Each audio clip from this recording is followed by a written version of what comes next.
Hi everyone, my name is Bakshi Singh and I'm going to demonstrate project 2 of MSG 400. For this, I have created virtual network. The virtual network is named as project 2 minus VNet, and I'm using the address space of 142.142.142.0/24. This is the same address space that has been assigned to me on Blackboard. The very next thing are the subnets that I have created in this VNet. Those are subnet 1 and the gateway subnet. This gateway subnet has been created for the peer-to-site tunnel connection. The next thing we are looking at is the virtual network gateways, in which I have configured a VPN tunnel. So first we'll go to the peer-to-site configuration. As you can see, I'm using the address pool of 142. Now we will go over to our virtual machine. It's a virtual machine of Windows 10. We will go over to the command line prompt and we will put the IP config.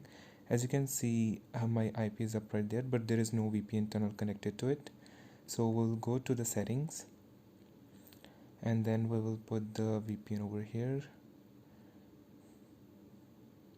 And as you can see, it is the project 2 minus VNet. It's the VPN for the same VNet, and I'm going to connect it through the Azure VPN.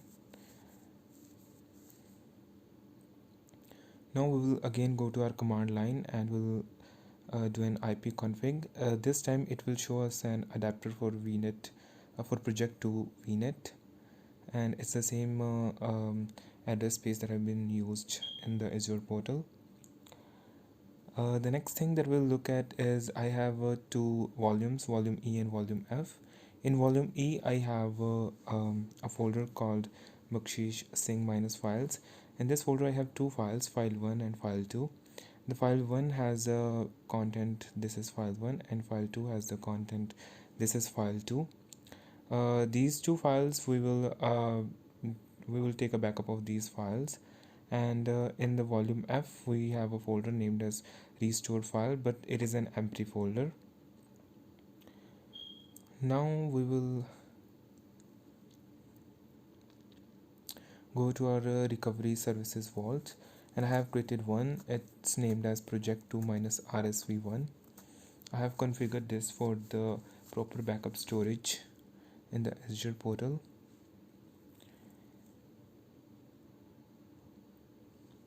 Now we will go to our Microsoft Azure backup that has been installed on the RVM.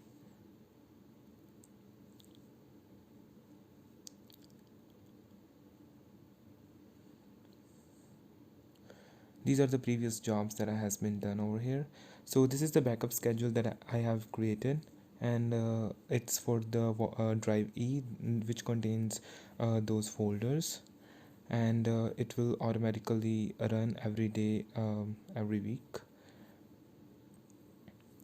Now we will do a backup, and we will take a backup of our volume E. So we just have to click on backup. It will take some time. As you can see, it's taking the snapshot of our volume, and it will be done in in a minute and so. And in the background screen you can see it shows us the time of 5:10, which is our local time of the VM. So it is just taking a backup right now. We'll wait for some time for the backup.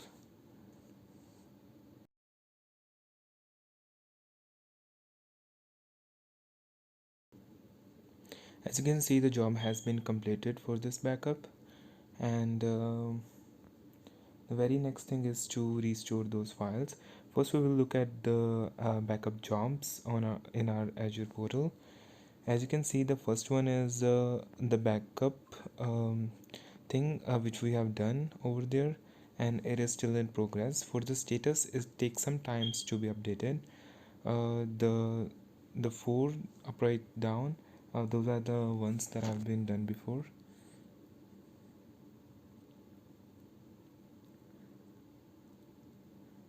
Now we will do a recovery of that specific volume E. So here I will select this server, and then we'll take a restore of the volume. I'll select the volume E because that is the only one that has been configured. And now we'll do next.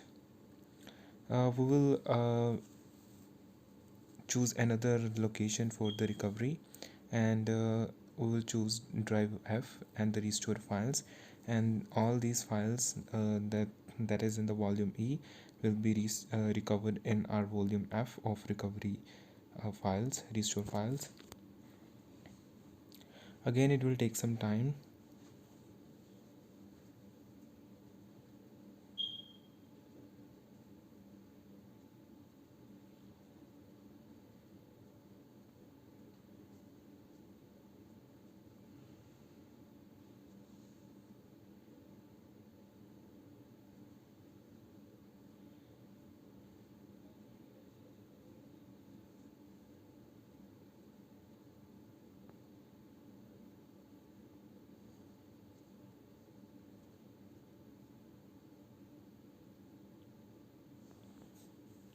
As you can see, the job for the recovery has been completed. Now we will take a look on our drive F to see if we take the restore of our drive E. So this is the restore file. As you can see, here is the E volume, and this is the same folder that we have taken a backup of, and these are the two files. We can take a look into those files. This is the same content. Now we will go to our Azure portal and see if it shows those two. So those are the two jobs that has been up right there for the restore, and that's pretty much